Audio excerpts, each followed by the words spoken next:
Assalamualaikum warahmatullahi wabarakatuh. Waalaikumsalam warahmatullahi wabarakatuh.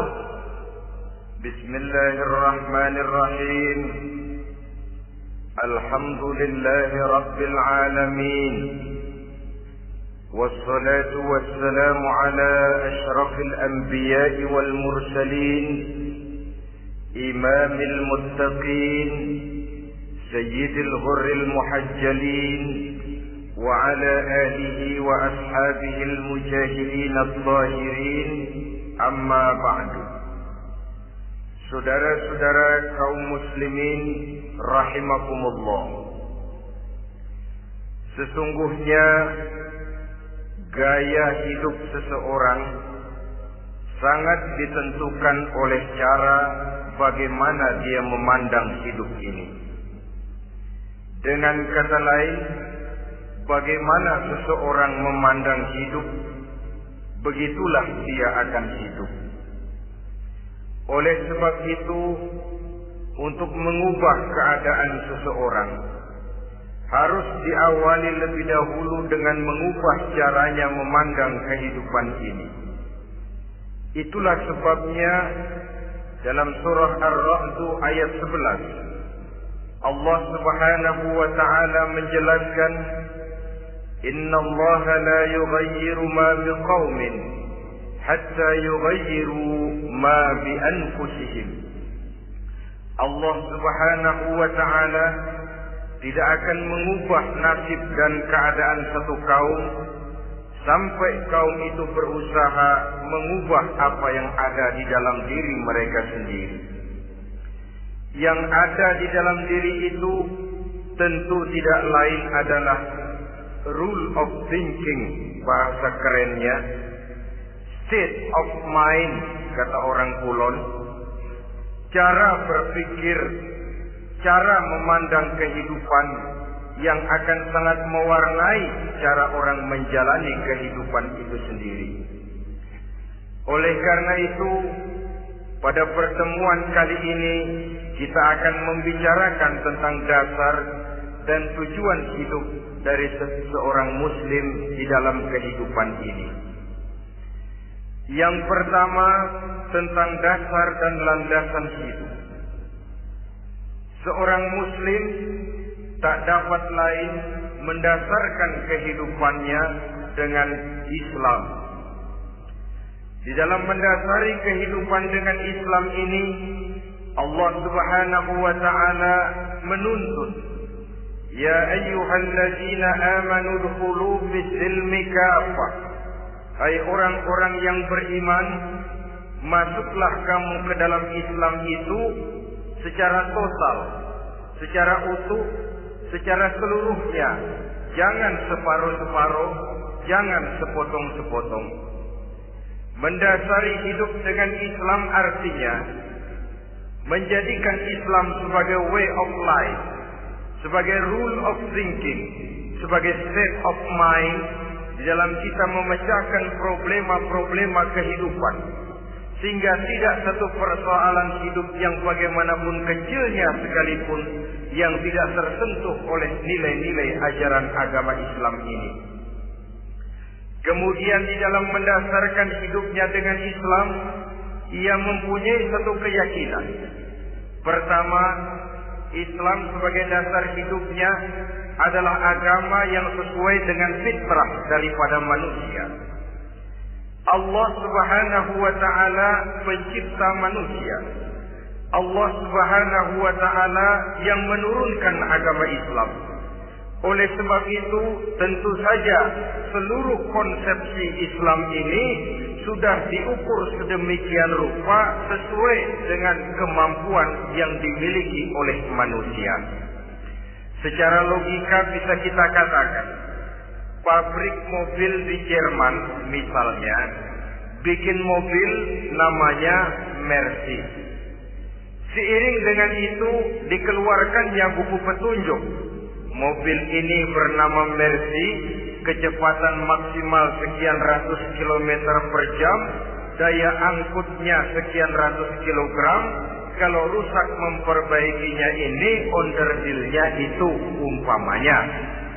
Karena pabriknya yang bikin mobil, lalu pabriknya juga yang mengeluarkan buku petunjuk, tentu buku itu sesuai benar untuk mobilnya.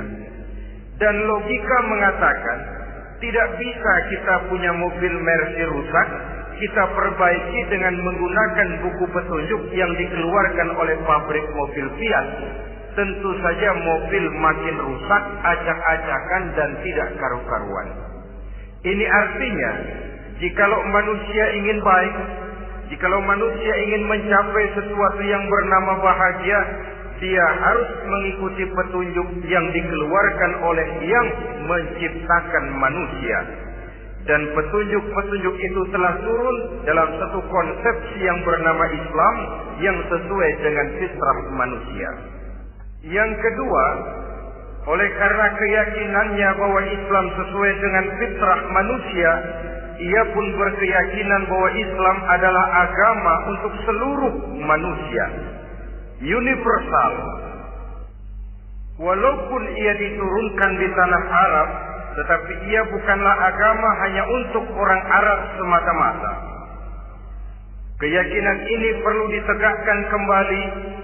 Oleh karena akhir-akhir ini muncul pendapat-pendapat yang menganggap seolah-olah agama itu barang impor.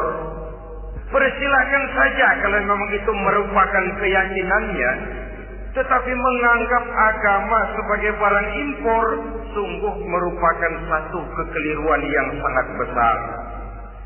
Bahwa Arab sebagian besar memang Islam, jelas. Tetapi Islam bukannya Arab, itu pun harus kita akui.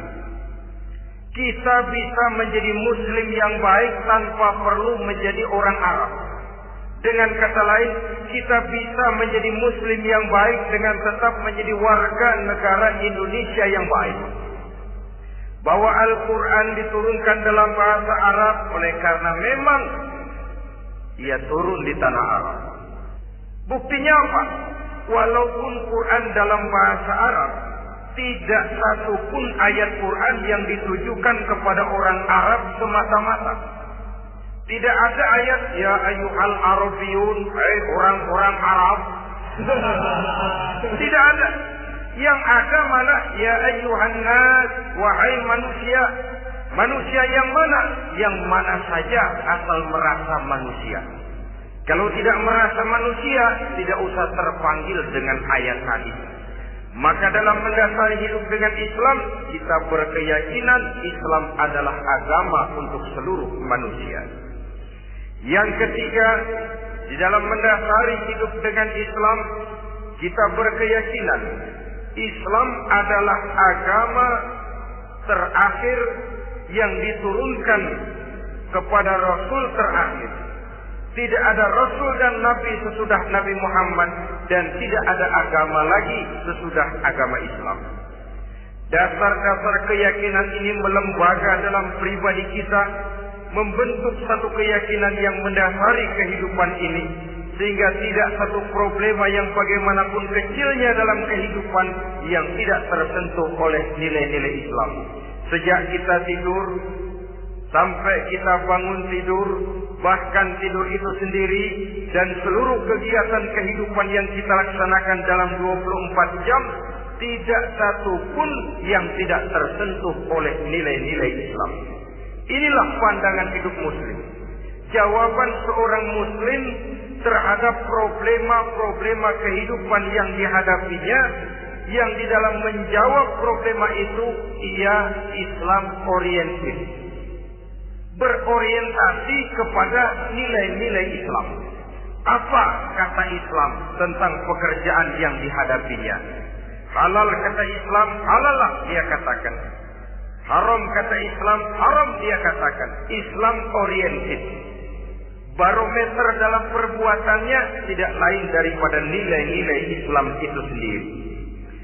Dan kemudian di dalam mendasari kehidupan dengan Islam, ia berkeyakinan Islam adalah satu-satunya agama yang benar. Bahasa kerennya, Islam is the single one, the true religion behind the God. satu-satunya.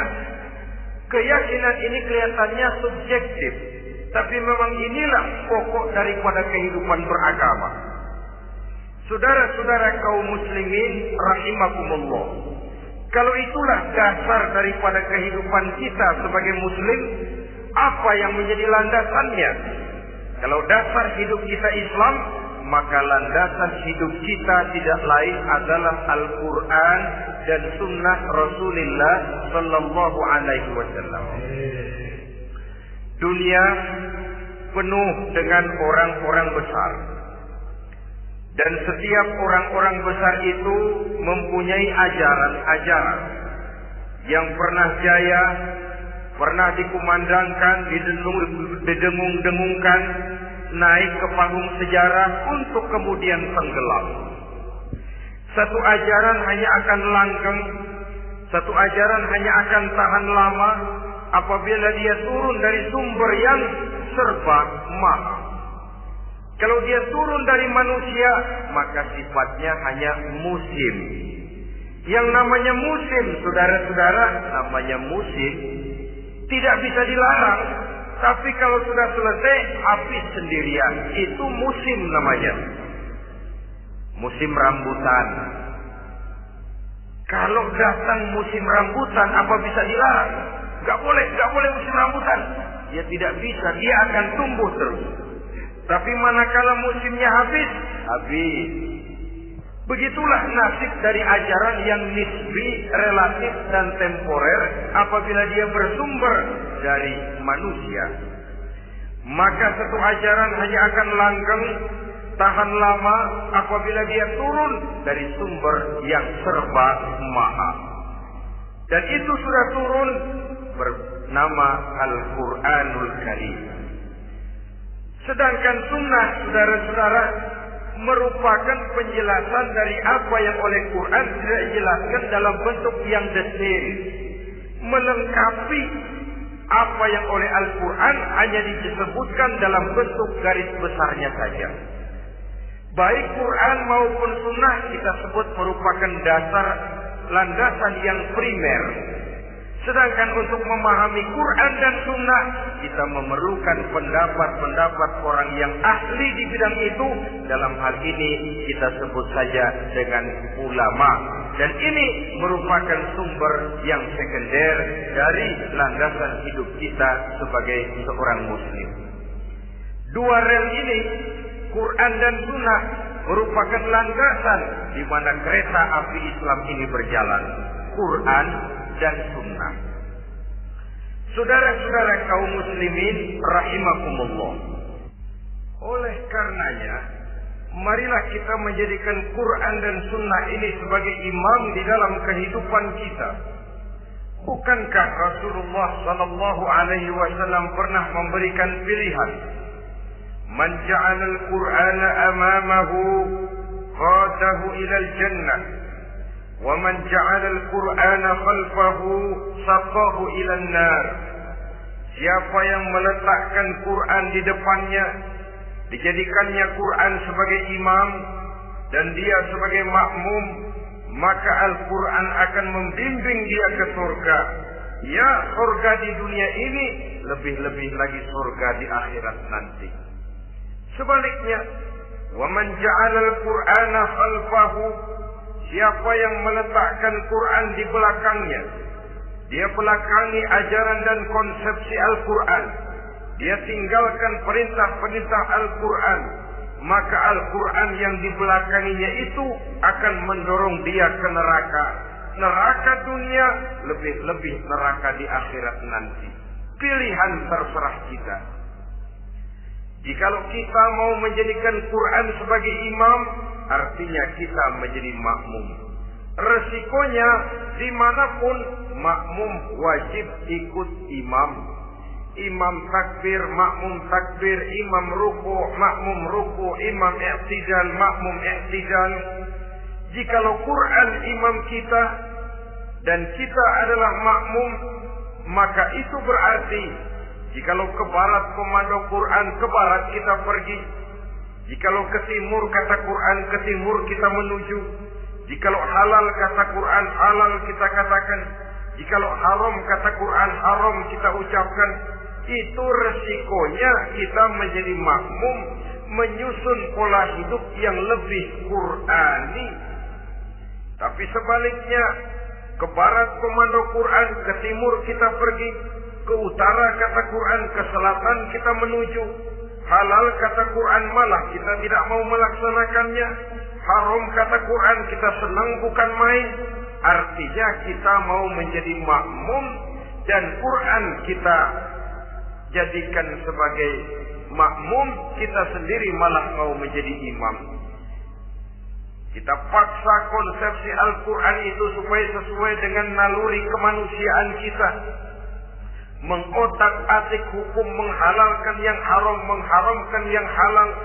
Dikala itu landasan hidup kita sudah goyah, tidak lagi sebagai landasan tempat kita bertolak, tetapi malah menjadi satu landasan yang kita injak-injak. Sesungguhnya saudara-saudara, Quran tidak akan membawa berkah, tidak akan menjadi rahmatun wa shifaa'un lil mu'minin, menjadi penyembuh, menjadi rahmah bagi orang-orang beriman apabila yang kita baca itu kita injak-injak di dalam kehidupan. Upaya menyusun hidup yang lebih Qurani ini seiring dengan usaha kita menjadi warga negara yang baik. Yang saya katakan di awal tadi, tidak saling dan tidak harus saling bertentangan. Jadi dengan demikian, dasar hidup kita sebagai muslim adalah Islam, dan landasan hidup kita tidak lain adalah Al-Quran dan sunnah Rasulullah Sallallahu Alaihi Wasallam. Ini landasan tempat kita bersolat. Ini yang mewarnai gaya kehidupan kita. Apapun yang mau kita lakukan, tempat kita bertanya lebih dahulu Quran dan sunnah. Saya mau melakukan pekerjaan ini, apa kata Quran? Saya mau pergi ke tempat ini, apa kata Quran? Saya mau berusaha dengan mengerjakan perusahaan ini, apa kata Quran? Merupakan landasan daripada kehidupan kita. Ini yang saya katakan tadi, membentuk rule of thinking, state of mind, bahwa gaya kehidupan kita diwarnai oleh landasan hidup yang bertumpu pada ajaran Al-Quranul Karim dan sunnah Rasulullah Sallallahu Alaihi Wasallam. Baiklah ya, ini yang pertama tentang dasar dan landasan hidup. Yang kedua tentang tujuan hidup. Kalau sudah ada landasan tempat kita bertolak, lalu kemana pantai yang akan kita tuju? Mau apa sih kita hidup ini? Berleha-leha, menjalani acara rutin, bangun tidur sampai tidur lagi, kemudian besok begitu lagi, sampai menunggu datangnya sang ajal? Atau ada satu tujuan yang akan kita capai di dalam kehidupan ini? Apabila kita teliti, maka Al-Quran mengajarkan tujuan hidup setiap muslim pada dasarnya ada dua. Pertama, kita sebut saja tujuan jangka pendek. Tujuan jangka pendek itu sasarannya dunia sekarang ini.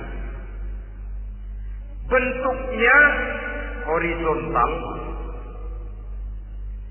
Targetnya agar setiap pribadi muslim menjadi rahmatan lil alamin, rahmah bagi lingkungannya. Inilah yang oleh agama dinamakan hablum minan nas, yang isinya adalah ilmu dan peradaban. Jadi dunia dan seluruh isinya merupakan tujuan jangka pendek saja. Untuk mencapai tujuan jangka pendek, dunia dan seluruh isinya, unsur penunjangnya adalah pendidikan, pengalaman, atau nasib.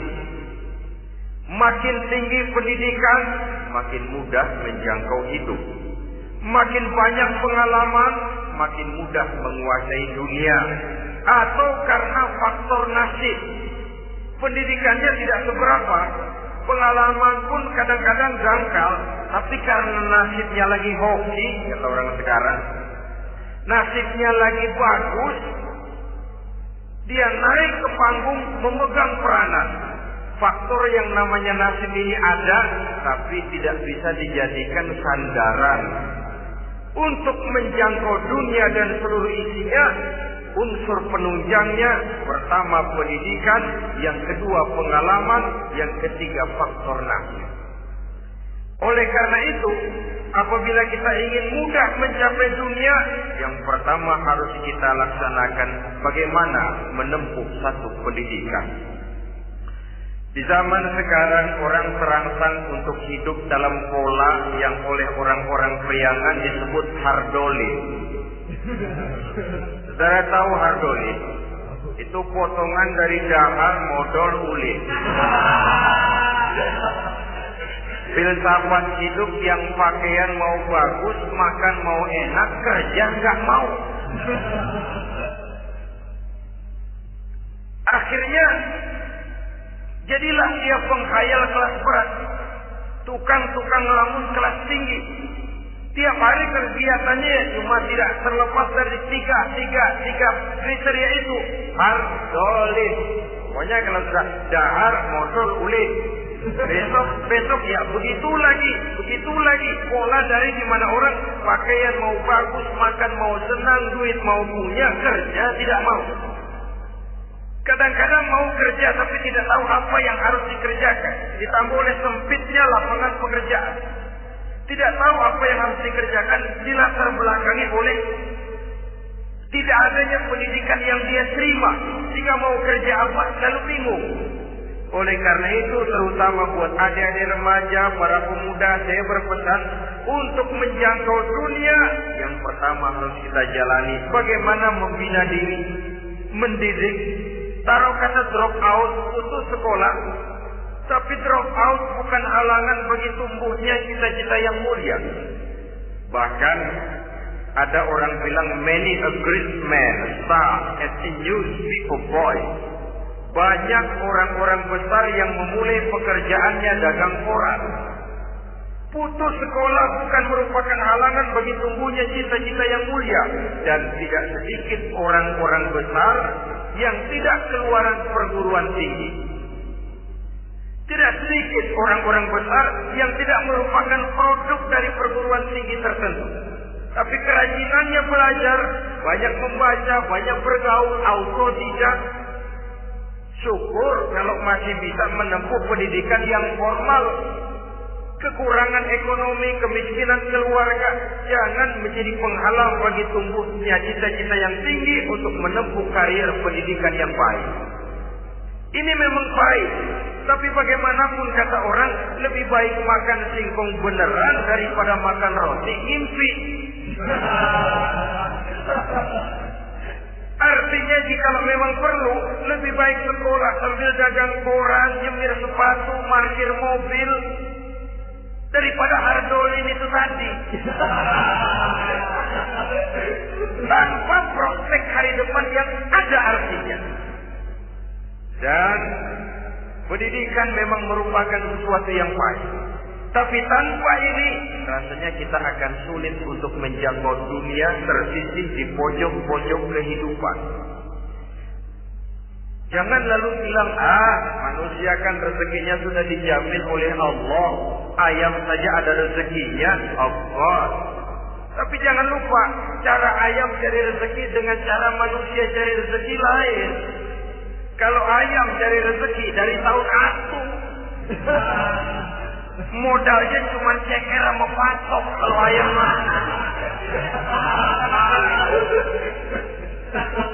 Asal bisa nyeker, bisa matok, ayam dapat rezeki. Pokoknya kersok kan.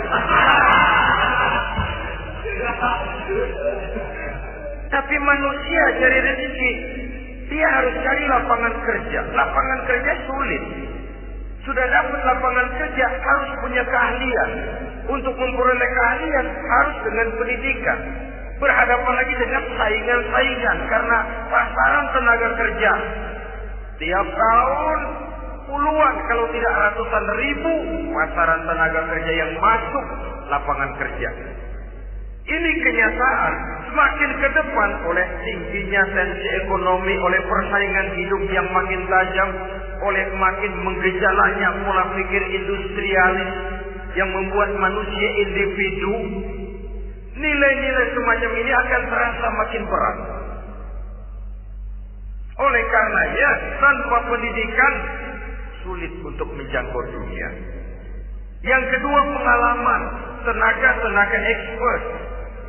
Sehingga orang mengatakan experience is the best teacher. Pengalaman adalah guru yang paling bijaksana. Dengan pengalaman kita makin dewasa. Dan orang sering mengatakan kegagalan hakikatnya adalah keberhasilan yang tertunda. Jangan takut gagal. Kalau itu akan mengantarkan kita kepada pola hidup yang lebih dewasa, lebih tegar, lebih sanggup menghadapi kesulitan-kesulitan. Dan faktor yang ketiga, nasib. Kadang-kadang orang pendidikannya tidak ada, kadang-kadang pengalamannya tidak seberapa, tapi karena nasib, engkongnya misalnya jadi komandan Hansip, dia naik jadi anggota Hansip. Itu karena faktor nasib saja. Yang ketiga ini ada, tapi tidak bisa dijadikan sandaran dalam arti bahwa kita lalu mengandalkan nasib. Lo nanti udah gede mau jadi apa? Mesti gimana nasib aja dah. Jadi orang syukur, jadi gembel nasib. Tidak bisa kita menghadapi hidup dalam satu alur spekulasi. Tidak bisa kita menjalani skenario kehidupan ini dengan bersikap untung-untungan. Karena kehidupan walaupun tidak bisa dipastikan, paling kurang bisa dirancang, bisa direncanakan, bisa ditargetkan, bisa dianalisa kemungkinan-kemungkinannya. Walaupun tidak bisa dipastikan, tapi bisa diperhitungkan. Sebagai manusia yang terikat oleh kausaliti, oleh hukum sebab akibat, sewajarnya kita memperhitungkan kemungkinan-kemungkinan itu. Kira-kira 5, 10, 15 tahun yang akan datang, sejauh mana kesulitan-kesulitan dalam kehidupan itu, sejauh mana persaingan dalam hidup, sejauh mana tenaga kerja dibutuhkan, sejauh mana keahlian dan skill menunjang ke arah itu. Kalau tidak, kita akan tersisih di sudut-sudut kehidupan untuk lebih banyak jadi penonton daripada menjadi pemain. Padahal kita ingin jadi pemain, kita ingin atlet, kita ingin punya peranan karena kita oleh agama dituntut menjadi rahmatan lil alamin, menjadi rahmah bagi lingkungan di mana kita tinggal, mewarnai lingkungan, bukan cuma diwarnai oleh lingkungan itu sendiri. Itu tadi tujuan jangka pendek sebagai tujuan yang pertama. Yang kedua, tujuan jangka panjang. Tujuan jangka panjang ini sasarannya adalah akhirat. Bentuknya vertikal, targetnya adalah mardotillah atau ridho daripada Allah. Dan ini yang oleh agama dinamakan dengan hablum minallah, tali vertikal yang menghubungkan manusia langsung dengan Tuhannya. Untuk mencapai tujuan jangka panjang akhirat ini, unsur penunjangnya adalah prestasi ibadah. Kalau untuk tujuan jangka pendek, dunia dan seluruh isinya, pendidikan, pengalaman, dan nasib memegang peranan yang sangat penting, maka untuk akhirat, pendidikan, pengalaman, nasib tidak punya pengaruh banyak. Unsur penunjangnya adalah prestasi ibadah. Bagaimanapun tinggi pendidikan, bagaimanapun banyak pengalaman, tanpa prestasi ibadah, nol besar kita dalam pandangan Allah Subhanahu wa ta'ala. Saudara-saudara kaum muslimin rahimakumullah, itu sebabnya seorang muslim sholat, puasa, haji, zakat, yang kalaupun ada target dunia, itu cuma side effect saja. sekedar satu efek sampingan. Target utamanya tetap tujuan jangka panjang, akhirat dan ridho Allah. Kenapa kita sholat? Untuk mencari ridho Allah. Kenapa kita laksanakan ibadah haji? Untuk mencari ridho Allah. Kita bangun di keheningan malam untuk mencari ridho Allah. Kalau ada akibat dunia, itu cuma akibat sekunder saja. Ada misalnya orang karena tekun ibadah rezekinya lancar, itu baru persekot, baru tanda jadi. Kadang-kadang persekotnya saja sudah nikmat kok, apalagi cashnya, kontannya. Sebaliknya kalau ada orang rajin ibadah, rezekinya seret, jangan jadi alasan. Kok lu nggak sembahyang? Alah, tetangga gua rajin sembahyang melarang terus. Ya memang sholat itu bukan dengan target dunia, target akhirat, saudara-saudara. Oleh sebab itu, seorang muslim adalah seorang yang berpandangan luas, berjiwa lapang. Maksudnya apa?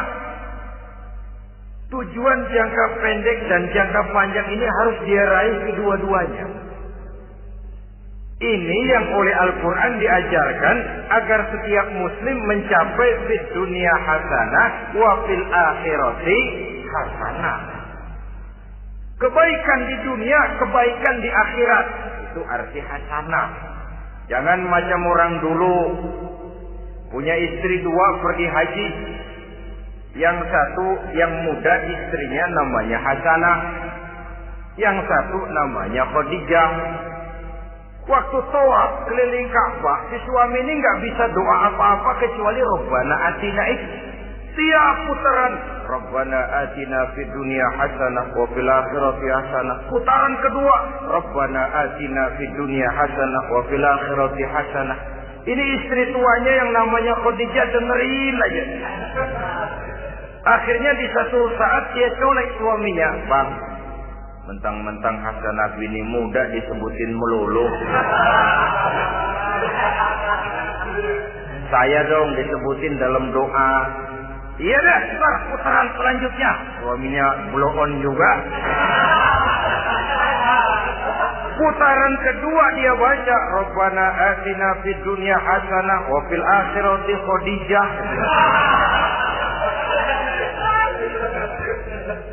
Saudara-saudara, itu makna refleksi daripada doa tadi itu, doa sapu jagat. Kita ingin fid dunya hasanah wa fil akhirati hasanah. Tujuan jangka pendek dunia tercapai, tujuan jangka panjang akhirat dan ridho Allah juga tergapai.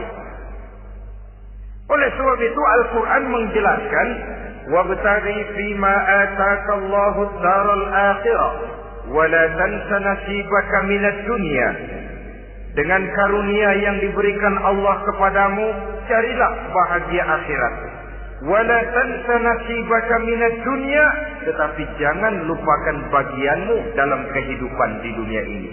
Cari akhirat, utamakan akhirat dengan tidak usah melupakan jasahmu di dunia. Kenapa saya katakan seorang muslim berjiwa besar? Sebab andai kata dia gagal mencapai tujuan jangka pendek, andai kata dia gagal di dunia, dan dia oleh Islam diajarkan jangan sampai gagal, tapi andai kata dia gagal, dia masih punya tujuan jangka panjang, akhirat dan ridho Allah. Dia masih bisa menghibur diri. Biarlah di dunia kita sederhana, bahkan biarlah susah di dunia, asal di akhirat kita bahagia. Orang yang tidak punya pandangan hidup semacam ini, surgalah dunia ini. Segalanya telah tertumpu di sini. Bila umurnya selesai, ajalnya datang, selesai sudah surganya sampai di situ, dan dia tidak punya pengharapan lain di belakang itu. Maka seluruhnya bertumpu pada kehidupan di dunia. Padahal dunia seperti air laut, makin diminum makin haus, makin kering tenggorokan. Dunia yang diperturutkan menyeret manusia ke dalam lingkaran setan, terjebak dalam sifat yang namanya tamak bin rakus alias serakah.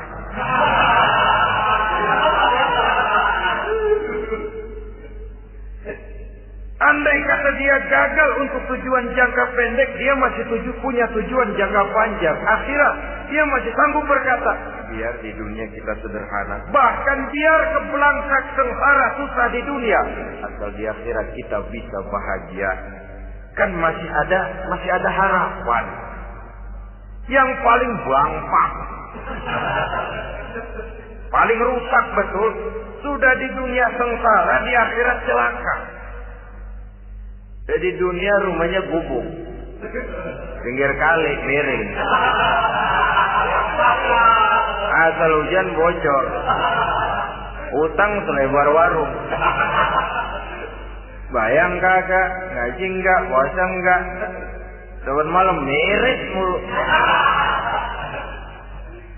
Saudara hadirin yang saya hormati, lalu kapan mau bahagia kalau sudah di sini susah, di sana akan susah juga. Ini yang pertama, seorang muslim, seorang yang optimis, berjiwa besar, luas pandangan. Kegagalan dia dalam jangka pendek tidak menyebabkan dia melupakan tujuan jangka panjang. Yang kedua, positifnya apa?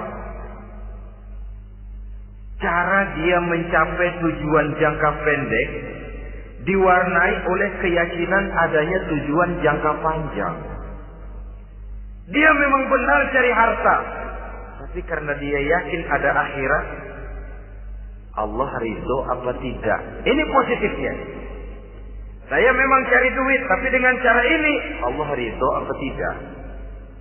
Saya memang ingin berpakaian yang rapi, tapi dengan tidak menutup aurat begini, Allah ridho atau tidak. Saya memang bergaul menghormati teman, tapi terjebak dalam minuman keras karena menghormati teman, Allah ridho apa tidak. Ini orang yang punya tujuan jangka panjang. Segalanya diberikan bingkai dengan pertanyaan, Allah ridho atau tidak. Keyakinannya terhadap tujuan jangka panjang mewarnai gaya hidupnya di dunia ini, mencapai tujuan jangka pendek tadi. Mau minum, Allah ridho apa enggak ini? Mau makan, yang saya makan Allah ridho apa enggak ini? Pendeknya apapun yang mau dia kerjakan, karena dia punya keyakinan tujuan jangka panjang, dia selalu menimbang terhadap ridho Allah tadi. Jadi tanpa prestasi ibadah, kita nol besar dalam pandangan Allah. Ini nilai manusia yang hakiki di sini. Ini makna inna akramakum indallahi atqakum. Di akhirat nanti kan tidak pernah akan disidang. Kamu pendidikan setinggi apa? Tidak. Gelarmu berapa renteng? Profesor, doktor? Tidak. Akhirat hanya menyidang kau sholat atau tidak, kau puasa atau tidak, kau zakat atau tidak. Diberikan kamu harta yang banyak, dari mana kau dapat, kemana kau belanjakan. Prestasi ibadah itu yang ditanya. Setinggi apa pendidikan, sebanyak apa pengalaman, no problem. Tidak jadi masalah di akhirat ini. Prestasi ibadah itu yang akan kita persembahkan di hadapan Allah. Itu makna inna akramakum indallahi atqakum. Kerbau dinilai dari dagingnya, makin gemuk makin mahal harganya. Tapi ada perkutut lebih mahal dari kerbau. Perkutut itu mahalan mentahnya loh daripada matangnya. Karena harga perkutut pada suaranya. Lalu di mana harga manusia yang paling gemuk? Tidak. Suaranya, kalau manusia dinilai dari suaranya, barangkali Madonna nomor awal masuk surga. Hanyalah dengan prestasi ibadah kita bisa mencapai tujuan jangka panjang akhirat dan ridho Allah. Nah, baiklah ya. Kalau sudah jelas bahwa kita punya dua tujuan jangka hidup, jangka pendek dan jangka panjang, bagaimana Islam mengajarkan kita meraih dua ini? Pada prinsipnya Islam mengajarkan sistem keseimbangan. Dalam berbagai aspek kehidupan, keseimbangan ini nampak dengan nyata diajarkan oleh agama kita. Seperti ayat yang saya bacakan tadi. Dengan karunia yang diberikan Allah kepadamu, cari negeri akhirat, tapi jangan lupakan bagianmu di dunia ini. Dalam bentuk yang lebih nyata, bekerjalah untuk duniamu seolah kau akan hidup buat selamanya, tapi bekerjalah buat akhiratmu seolah kau akan mati besok. Manifestasinya dalam kehidupan misalnya, orang kaya diperintah membantu yang miskin, tapi orang miskin dianjurkan berusaha. Jangan mengandalkan hidup kepada yang kaya, seimbang. Kamu kaya, betul Pak, bantu yang miskin. Kamu miskin, iya Pak, berusaha. Seimbang.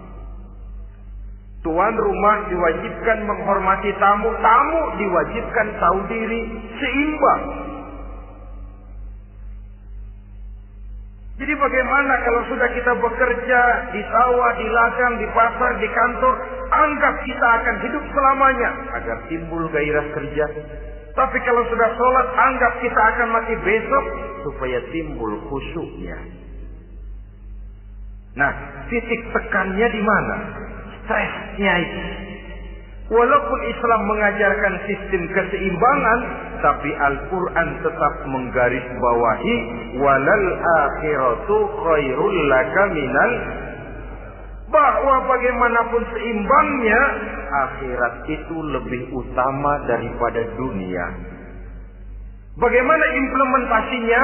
Kata orang-orang tua, kalau kita menanam padi, rumput pasti tumbuh, tapi nanam rumput jangan mimpi tumbuh padi. Maksudnya apa? Kalau satu perbuatan kita niatkan karena Allah, dunianya pasti ikut. Tapi kalau satu perbuatan diniatkan karena dunia semata-mata, akhirat akan hilang.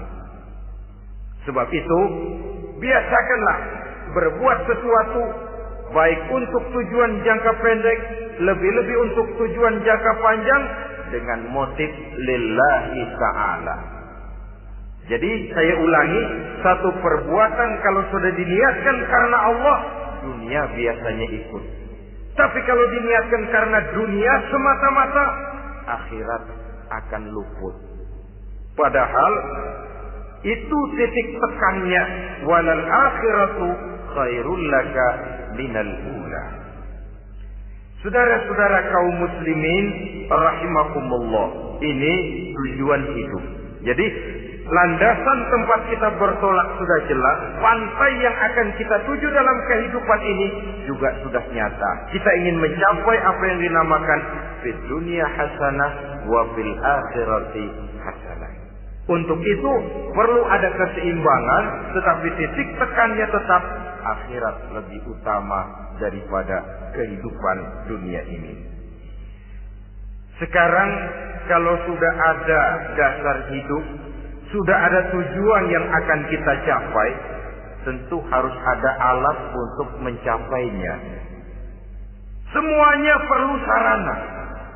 Bahkan pada hakikatnya dalam kaidah usul fikih para ulama mengajarkan lil wasail hukmul maqasid. Sarana dan tujuan hukumnya sama. Ini mestinya mendidik umat Islam jadi pinter. Jangan cuma berpikir melaksanakan satu pekerjaan, tapi juga berpikir menciptakan sarana untuk terwujudnya pekerjaan itu. Misalnya umat Islam wajib pergi haji kalau mampu, kan begitu toh? Kalau dia umat Islam Indonesia, tentu pergi hajinya ke Mekah. Mekah, Jeddah, Mekah, Indonesia perlu sarana angkutan untuk sampai ke sana. Kapal laut, kapal udara. Artinya umat Islam harus maju di bidang teknologi, bisa menciptakan pesawat, bisa menciptakan kapal laut, sarana yang akan menyampaikan dia untuk bisa melaksanakan ibadah haji. Selama ini kita bertumpu kepada pemikiran, pokoknya kan yang penting gue pergi haji, pakai apa kayak gue punya duit. Dari segi pribadi memang barangkali begitu. Tapi sebagai umat yang harus mencapai kemajuan, apabila diperintahkan melaksanakan sesuatu, kita pun hakikatnya dituntut menciptakan sarana untuk menunjang pelaksanaan sesuatu itu sendiri. Agama mengajarkan an-nazafatu minal iman, kebersihan sebagian daripada iman. Siapa yang menciptakan mesin cuci? Sabun-sabun keras, deterjen, rinso dan lain sebagainya. Siapa yang menciptakan air condition, pembersih ruangan? Kita hanya berpikir pokoknya kan bersih, mau pakai apa sih? Kita jarang yang berpikir kepada pewujudan teknologi modern untuk menerjemahkan hadis itu. Syukurlah belakangan ini sudah muncul teknokrat muslim yang dijiwai oleh semangat Al-Quran membuka tafsir rahasia konsepsi Islam di lapangan teknologi modern yang makin lama makin menunjukkan tuntutan kebutuhan daripada umat itu sendiri. Dengan demikian, apabila ada tujuan hidup, kita memerlukan alat untuk mencapai tujuan tadi.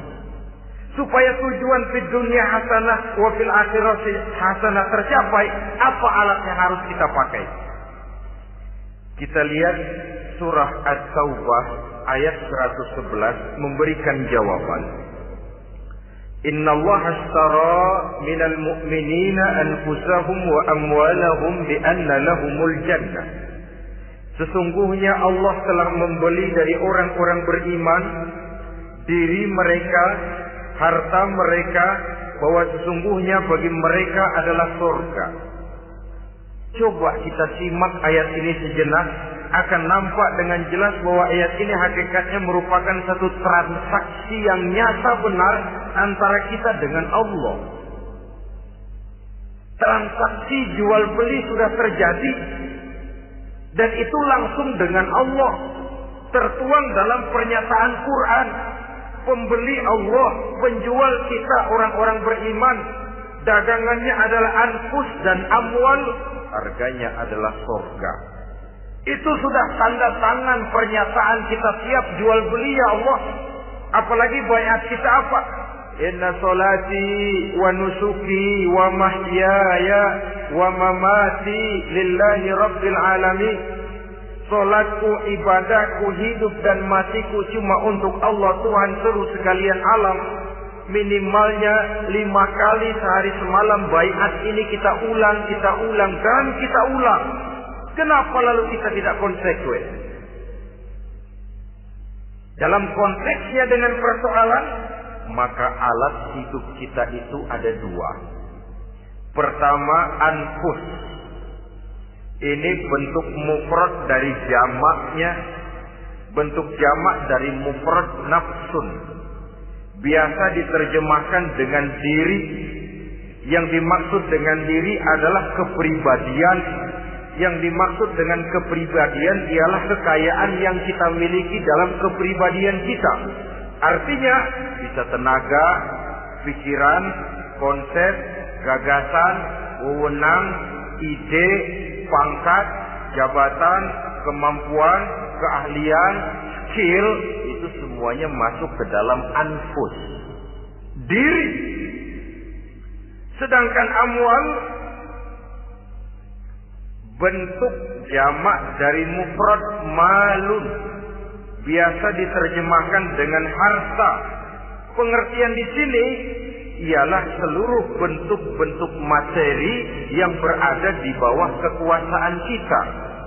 Bisa rumah, bisa uang, bisa tanah, bisa kebun, bisa pabrik, bisa peternakan, itu semuanya amwal.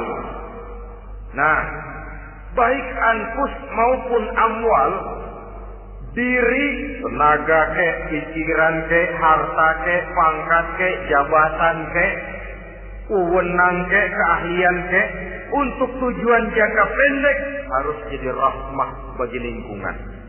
Untuk tujuan jangka panjang harus menunjang jalan menuju ridho Allah.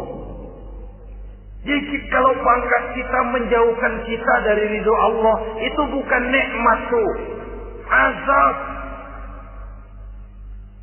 Punya pangkat bukan melakukan kebaikan, malah melakukan kejahatan, setidak-tidaknya berdiri di belakang kejahatan. Melindungi perbuatan-perbuatan munkar. Dalam kelas kakap melindungi korupsi, dalam kelas 3 jadi backing tukang oprok.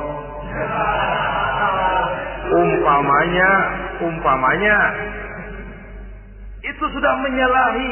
Alat tidak digunakan untuk mencapai tujuan. Itu untuk tujuan jangka pendek. Lalu amwal, harta, uang, tanah, rumah, kebun, untuk tujuan jangka pendek harus menjadi rahmah bagi lingkungan. Sedang untuk tujuan jangka panjang, baik diri maupun harta harus menunjang jalan menuju ridho Allah, harus meningkatkan prestasi ibadah kita kepada Allah Subhanahu wa ta'ala. Malah yang namanya amwal ini tanggung jawabnya lebih berat loh, saudara. Kalau saudara diberikan ilmu, sidang akhirat cuma satu. Ilmumu kau amalkan untuk apa? Saudara diberikan umur panjang, pengadilan akhirat cuma bertanya satu, umurmu kau habiskan di mana? Tapi saudara diberikan harta, pertanyaan akhirat dua, hartamu kau dapat dari mana? Kau belanjakan kemana? Dari mananya dan kemananya ditanya, depan belakang. Kadang-kadang kan ada orang hartanya didapat dari jalan yang halal, dibelanjakan di jalan haram. Kerja peras keringat banting tulang setengah mati, begitu dapat duit beli buntutan, muter-muter kertas cari kode. Didapat dari jalan halal, dibelanjakan di jalan haram. Atau didapat dari cara yang haram, dibelanjakan di jalan yang baik. Menang judi, nyumbang pesantren. Nabi mengajarkan innallaha thayyibun la yaqbalu illa thayyib. Allah itu baik dan hanya menerima yang baik-baik saja. Tidak bisa mencuci kain dengan air najis. Kain akan tetap kotor. Saudara-saudara kaum muslimin rahimakumullah. Oleh karenanya masalahnya terpulang kepada kita, pandai-pandailah membagi orientasi. Suatu saat tenggelam kita dalam kesibukan dunia dan seluruh isinya untuk mencapai tujuan jangka pendek. Lain saat tenggelam kita memfanakan diri untuk mencapai tujuan jangka panjang, akhirat dan ridho Allah. Karena kehidupan ini bukan berjalan tanpa batas. Umur ini bukan satu karunia tanpa pertanggungan jawab. Satu saat setuju atau tidak, rela atau terpaksa, kita akan sampai kepada garis finish daripada perjalanan kehidupan dunia ini. Yang memang merupakan satu perjalanan panjang, a walking tour. Kata orang Kulon, a walking tour, satu jalan yang demikian jauhnya. Entah kita akan sampai ke garis finish. Bila datang ajal, senja kehidupan datang, malam menyelimuti. Datangnya tidak pernah kita sangka, tapi sekali dia datang, tidak satu kekuatan yang bisa menolak. Kehadirannya tidak pernah kita harapkan, tapi satu kali dia datang bertamu, pasti terjadi. Dan itu pasti akan kita temui.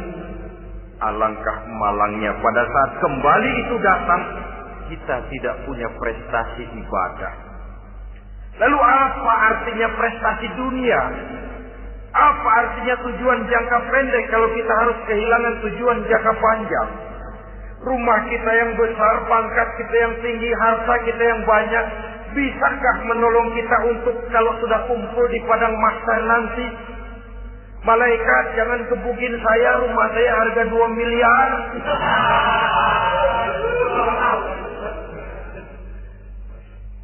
Sudahlah malaikat, damai saja, itu Rolls Royce saya.